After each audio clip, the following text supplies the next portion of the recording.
Derby ঘিরে football সমর্থকদের মধ্যে উন্মাদনা বরাবরই তুঙ্গে।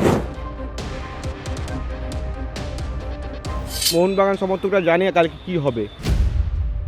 প্রথমবার টপে রয়েছি আমরা এতদিন অবধি, লাস্ট 5টা সিজনে একবার টপে যাইনি।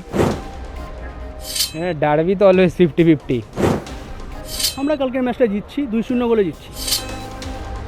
লাগছে তো মোহনবাগানই জিতবে, অবভিয়াসলি জয় মোহনবাগান। 3-0 মোহনবাগান 3, ইস্টবেঙ্গল 0। ডার্বি ঘিরে ফুটবল সমর্থকদের মধ্যে উন্মাদনা বরাবরই তুঙ্গে। বাংলার ডার্বি, বাংলায় ডার্বি, ইস্টবেঙ্গল এবং মোহনবাগান দুটো সুপার জায়েন্ট বলা যায় ময়দানে নামতে চলেছে। আর সেই পরিস্থিতিতে যখন যুব ভারতী প্রস্তুতি নিচ্ছে, ঠিক সেই সময় সমর্থকরা কি বলবেন? কারণ একটা সময় যখন বিগত কয়েক বছর ধরে ইস্টবেঙ্গল সেইভাবে র্যাঙ্কিং করতে পারেনি, ঠিক সেই সময় যখন লিগের টেবিলে, পয়েন্ট টেবিলে শীর্ষে ইস্টবেঙ্গল এবং 2 নম্বরে মোহনবাগান, 11টা ম্যাচ খেলে 22 পয়েন্ট নিয়ে রয়েছে দুটো টিমই। ফলে এই জায়গায় দাঁড়িয়ে এই ডার্বি অত্যন্ত গুরুত্বপূর্ণ, শুধু টিমের কাছে নয়, টিমের সমর্থকদের কাছেও। তারা ঠিক কি বলছে আজকে সেদিকেই নজর থাকবে। কি মনে হচ্ছে কালকের খেলায় কি হতে চলেছে? আশা করছি জিতবো, আশা করছি না জিতবো, কেন মোহনবাগান সমর্থকরা জানে কালকে কি হবে। এবং সহজে টিকিট বেচছিল না, ওরা নিচ্ছিল না, ফাঁকা ছিল, আমাদের গ্যালারি ভর্তি ছিল। এটাই আশা করছি যে কালকে আমরা জিতবো, 3-0 জিতবো, জিতে কালকে আমরা লিগটা তুলবো। যুব ভারতী কালকে লাল হলুদ হবে। রিসেন্ট ফর্ম দেখে তো কনফিডেন্স ইস্টবেঙ্গলেরই বেশি মনে হচ্ছে আমার। বাকি ফর্মের দিক থেকে দেখতে গেলে প্লেয়ারগুলোর কম্বিনেশান এবং প্লেয়ারদের কেমিস্ট্রি, সেগুলো মোহনবাগান থেকে ইস্টবেঙ্গলের একটু আমার বেটার মনে হচ্ছে স্লাইটলি এই সিজনে। অ্যান্ড প্রথমবার টপে রয়েছি আমরা এতদিন অবধি, লাস্ট 5টা সিজনে একবার টপে যাইনি। তো এটা একটা আলাদা ফিলিং আসছে। ডার্বি জেতার রেজাল্ট অবশ্যই ম্যাটার করবে চ্যাম্পিয়নশিপের জন্য, কিন্তু যে আমাদের টিম যে এখন এতটা হাইতে রয়েছে, ডার্বি রেজাল্টটা হয়তো ম্যাটার না করলেও বাট ট্রফির দিকে দেখতে গেলে কিন্তু কাপ, আইএসএল কাপ যেটা অ্যাকচুয়ালি, যেটাকে আমাদের এখানে তো এই সিচুয়েশনে তো কাপটাকে বেশি গুরুত্ব দেওয়া হয় রাদার দেন লিগ। তো সেই হিসাবে দেখতে গেলে আইএসএলের লিগ বা কাপ দুটোরই জেতার ইস্টবেঙ্গলের তো অনেক বেশি চান্স আছে এবছর রাদার দেন মোহনবাগান। কি মনে হচ্ছে কালকের ম্যাচে কি হতে চলেছে? হ্যাঁ, ডার্বি তো অলওয়েজ 50-50, বাট এবছর ইস্টবেঙ্গল কিছুটা এগিয়ে। দুটো দলই তো একই পয়েন্টে দাঁড়িয়ে আছে, কার স্ট্র্যাটেজি কিরকম লাগছে এই ডার্বিতে? মোহনবাগানের খেলা দেখলাম, ওরা অনেকটা কনফিডেন্ট লাগছে না এবছর ওদেরকে। ওরা যেমন কনফিডেন্টলি খেলে প্রতিবার, এবছর লাগছে না, ওদের ডিফেন্সটা অনেকটা উইক লাগছে। ইস্টবেঙ্গলের সেখানে অ্যাটাকটাই প্লাস পয়েন্ট, বাট সল নেই, সেটা একটা কারণ হয়ে দাঁড়াতে পারে ইস্টবেঙ্গলের। বাট ডার্বি 50-50, তুমি যেই থাকুক যে না থাকুক, এরকম অনেক ডার্বি দেখেছি আমরা যে ইস্টবেঙ্গলের weak side, Mohun Bagan strong side, তাও ইস্টবেঙ্গল জিতেছে। সেম অপোজিট সাইডে হয়েছে। Derby always 50-50। মনে হচ্ছে কালকের ডার্বি আমরা দুটো দলই 11টা ম্যাচে একই পয়েন্টে একদম আছে। একদম কি মনে হচ্ছে কালকের ডার্বি? আমরা কালকের ম্যাচ নিয়ে ভীষণভাবে আশাবাদী। আর আমরা এবছর আমাদের দল ভীষণ সংগঠিত, মাঝমাঠ খুব ভালো, অ্যাটাকিং লাইন খুব ভালো। আমরা কালকের ম্যাচটা জিতছি, 2-0 গোলে জিতছি। কোন স্ট্র্যাটেজিতে ইস্টবেঙ্গল খেলবে এবারে? আমার মনে হচ্ছে ওই 3 ডিফেন্স যেরকমভাবে খেলছিল মাঝখানের দুটো ম্যাচ আগে, ওই স্ট্র্যাটেজিতেই খেলবে। আশাবাদী অবশ্যই তো জিতবো আমরা, ঠিক আছে, কারণ টিম লাস্ট 4-5 বছরের যে মানে র্যাঙ্কিং থেকে যেখানে 6, 7, 5 কিংবা আরও পরে যেখানে শেষ করেছে, সেখান থেকে টিম আজকে অনেকটাই ওপরে, মানে একদম টপে। যেটা ইস্টবেঙ্গল সমর্থক যারা ছিল তারা প্রতি বছরের প্রত্যাশা যে আমাদের টিমে ভালো করবে।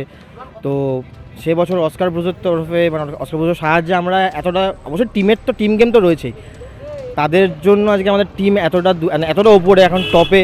জাস্ট হাতে আর একটা কি দুটো ম্যাচ রয়েছে। এবার সেই ম্যাচের ফলাফল কি হবে বলতে পারছি না, বাট আশা করব আমরা জিতবো, এবছর আমরা চ্যাম্পিয়ন হব, ঠিক আছে। এবার বাকিটা টিমের ওপর ডিপেন্ড করছে। কি হবে কালকের ম্যাচে?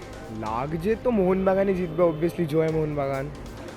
আর এখন তো দুজন টেবিলে তো সেমই আছে, হোপফুলি মোহনবাগান জিতবে। দুটো ক্লাব ভালো খেলা, দর্শক হিসেবে খেলা ভালো হলেই হলো, গোল হলেই হলো।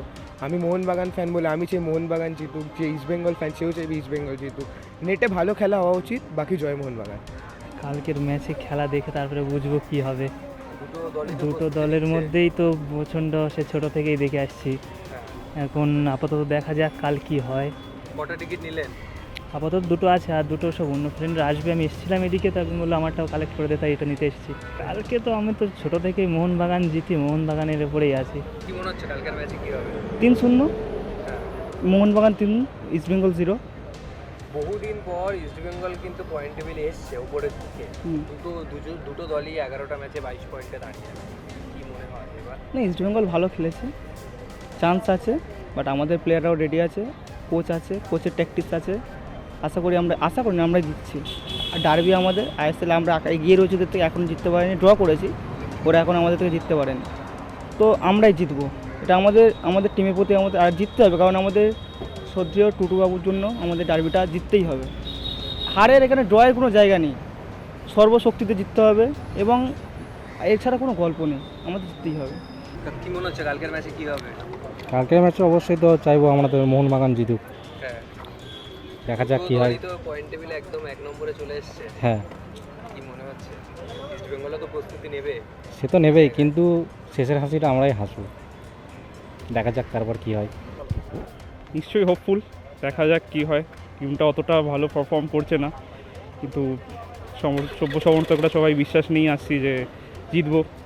দেখা যাক কালকে মাঠেই, ডার্বি তো 50-50, দেখা যাক, আশা করবো জিতবো নিশ্চয়ই। বহুদিন পর তো ইস্টবেঙ্গল পয়েন্ট টেবিলে উপরের দিকে আসলো, বহু বছর পর। একটাও তো ওদেরও মানে ওপর দিকে কীরকম লাগে সেটা তো ওদেরও ফিল করা উচিত। তো এসছে, এবারে তো সব টিমেই মোটামুটি, মানে যেহেতু এরকম শর্ট ফর্মে আইএসএল হচ্ছে, সবাই ঠিক করে টিম এরকম ভালোভাবে বানাতে পারেনি, তো তারাও একটু ওপর দিকে এসছে। নিশ্চয়ই চাইবো একটা ভালো ম্যাচ হোক কালকে। মনে হচ্ছে কি হবে ম্যাচে? আমরাই জিতবো। বহুদিন পর ইস্টবেঙ্গল পয়েন্ট টেবিলে উপরের দিকে আসলো। এটা তো খুব ভালো ব্যাপার হ্যাঁ, যে ইস্টবেঙ্গল উপরের দিকে এসছে, আর অবশ্যই ডার্বি 50-50 ম্যাচ হবে, কিন্তু আশা করা যায় যে আমাদের টিমে যেরকম লেভেলের প্লেয়ার আছে, বিশ্বকাপার আছে, অবশ্যই তারা ভালো পারফরমেন্স করবে, তাদের থেকে আমরা এটাই আশা করি। এবং 2-3টে ম্যাচ পারফরমেন্স খুবই খারাপ গেছে, সেটা আশা করছি তারা এই ম্যাচে পুষিয়ে দেবে আমাদেরকে। রাত পেরোলেই ডার্বি, আর এই ডার্বি ঘিরে সমর্থকদের মধ্যে উন্মাদনা তুঙ্গে, সেটা ইস্টবেঙ্গল হোক বা মোহনবাগান। ইলিশ আর চিংড়ির লড়াই যে মাঠে ময়দানে কীরকম, সেটা কলকাতা ডার্বি বরংবার দেখেছে। কলকাতা ডার্বির এই উন্মাদনা বাংলার ফুটবলকে এক অন্য মাত্রায় নিয়ে যাচ্ছে, যেখানে বহুদিন পর, বহু বছর পর ইস্টবেঙ্গল পয়েন্ট টেবিলের 1 নম্বরে থেকে ডার্বি খেলছে 2 নম্বরে থাকা মোহনবাগানের সঙ্গে। ফলে অত্যন্ত গুরুত্বপূর্ণ এবারের এই ডার্বি।